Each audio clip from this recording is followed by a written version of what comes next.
Jangan ada suara kalau syairku sedang bicara, karena suaraku ingin memutar balik cakra dunia. Kenapa orang bijak bicara dengan jumawa? Tidak ada yang abadi di jagat raya ini kecuali ketidakabadian itu sendiri. Padahal duka hidupku abadi, luka hatiku abadi. Pagi mengusir malam, siang menghardik embun, dan malam menelan matahari juga abadi. Dari waktu ke waktu, sampai ratusan abad sejak alam Mayapada digelar para dewa. Dendamku pada Kamandanu juga abadi. Begitu juga dendamku pada nasib juga abadi. Oh, akan kutebar gelembung dendam Rahwana menyebar ke seluruh Mayapada, menutup kayangan di puncak Mahameru.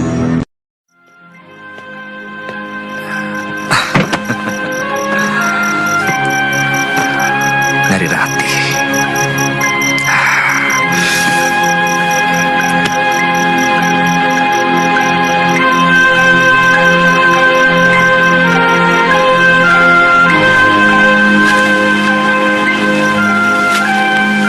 putih bunga ilalang, seputih cintaku. Semilir angin meniupkan tembang asmara dana, merasuk sukma, menebar renjana. Oh, Kamajaya. Oh, Kamarati. Sulit aku menolak panah-panah cintamu.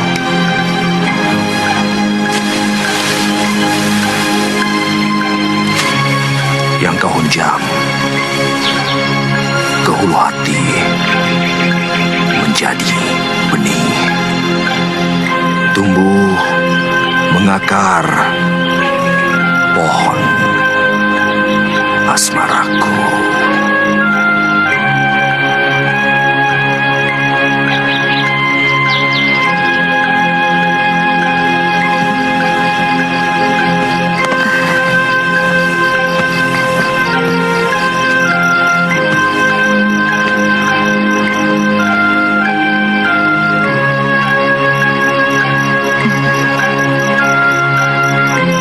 Jangan goda mimpiku dengan wajahmu, Kakang Dwi Pangga.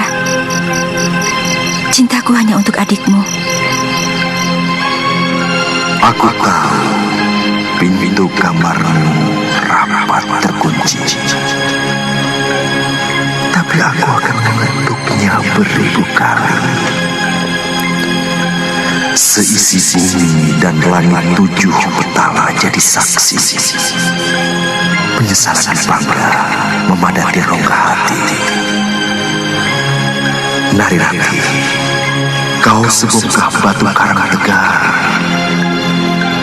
tapi kesabaranku adalah tegas air mata yang pelan akan menembus keras hatimu. Rina hujan sore seperti air mata kesedihan, tanpa angin, tanpa pelangi. Itulah tangis harapanku yang sia-sia. Kutelusuri dingin malam, hanya berselimut bayang-bayang wajahmu.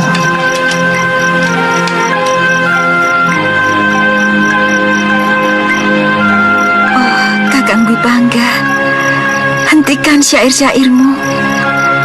Aku tidak tahan lagi. Sepanjang malam, aku selalu gelisah memikirkanmu. Apakah kau sengaja untuk menyiksaku?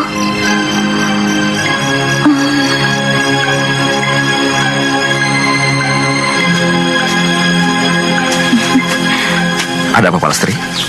Surat Nari Ratih.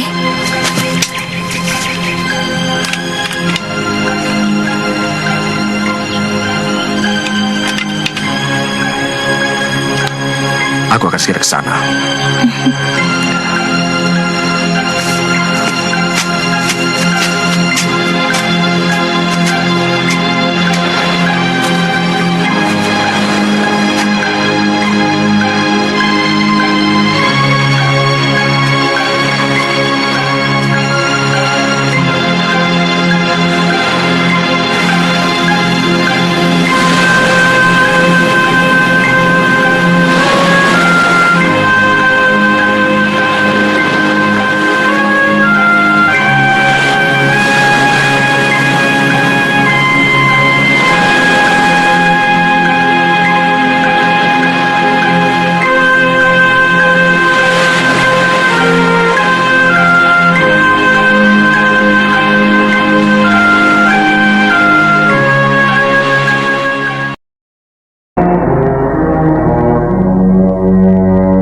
Aku menyeret kaki menuju rembulan pagi hari. Separuh lebih usiaku habis untuk mencari. Keringatku kering dihisap musim kemarau panjang. Tak bisa lagi aku tertawa berderai. Api kegembiraan telah sirna ditiup sang maruta. Api seorang laki-laki pantang berputus asa.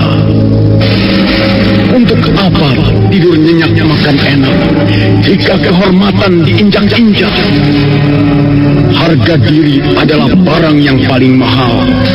Martabat dan kehormatan harus direbut dari tangan musuh. Pertarungan pasti terjadi, sekalipun dia berlindung di balik punggung Raja Majapahit. Siapakah tuan ini sebenarnya? Manusia lahir ke muka bumi dalam keadaan telanjang bulan. Pakaian hanyalah embel-embel hidup yang tak banyak gunanya. Demikian pula sebuah nama. Orang-orang istana mukanya ditutupi topeng. Topeng kayu, topeng tembaga, topeng kulit buaya. Semua topeng tersebut manis dan ramah. Tapi mana ada topeng menyinarkan wajah kejujuran. Setiap kali melihat orang bertopeng, aku mencium hawa yang tidak sedap, hawa kuburan. Di atas pusara disapu bersih, diberi pagar batu yang indah, ditaburi minyak wangi, ditanami bunga-bunga angsoka supaya nampak asri, supaya hawa busuk tidak merembes keluar dan tercium oleh orang-orang lewat. Sungguh tidak nyaman menelan makanan yang dimasak dengan api dendam. Lidah seperti terbakar, kerongkonganku terbakar, isi perut panas laksana disiram bara api. Dendam adalah suatu penyakit yang mengerikan. Dendam membuat siapa saja berani mengasah parang. Dendam membuat jiwa seorang pengecut bangkit dan tegap berdiri menantang sang surya. Dendam laksana gunung Merapi yang siap meledak dan memuntahkan lahar api kemana-mana. Dendam tidak akan pernah membeku oleh sang waktu. Hanya ada dua pilihan: tetap hidup dan berhasil merebut harga diri, atau masuk ke liang kubur bersama dendam yang tak pernah mati. Sebuah candi tua berdiri tegar menantang segala zaman. Tubuhnya penuh dibalut lumut dan cendawan yang dingin. Dan dia seperti terbaring di atas kejayaan masa silam yang jauh. Apakah dia tidur dalam dunianya yang lapuk? Sebuah candi tua. Andai kata dia bernyawa dan pandai menulis sastra, Semua orang dapat membaca karyanya yang indah tentang riwayat raja-raja Jawa, tentang rakyat yang hidup melarat dan sengsara, tentang angin yang bertiup membisikkan dongengan dari bukit-bukit yang jauh, tentang kisah cinta dua remaja yang terbaring berendam di dalam telaga asmara, tentang apa saja yang pernah disaksikannya. Sebuah candi tua. Sayang sekali, dia hanyalah setumpuk batu peringatan sebuah zaman yang telah lama berlalu. Dia tak pandai berkata-kata. Dia selalu diam 1000 bahasa. Dan dia hanya bicara dengan dirinya sendiri. Hidup dimulai dari sebuah kata dan diakhiri dengan sebuah kata pula. Syair dapat membuat perut kenyang selamanya. Syair dapat membuat manusia lupa haus dan lapar. Syair dapat menghubungkan insan dengan zat keabadian. Jangan menipu hati kecilmu. Candi Walanit menjadi saksi bisu. Masa lalu bukan milik siapa-siapa. Masa lalu tak bisa dikubur sekalipun oleh letusan gunung Anjasemara. Setelah aku jelajahi pengembaraan panjang yang melelahkan, akhirnya hatiku boleh merasa lega.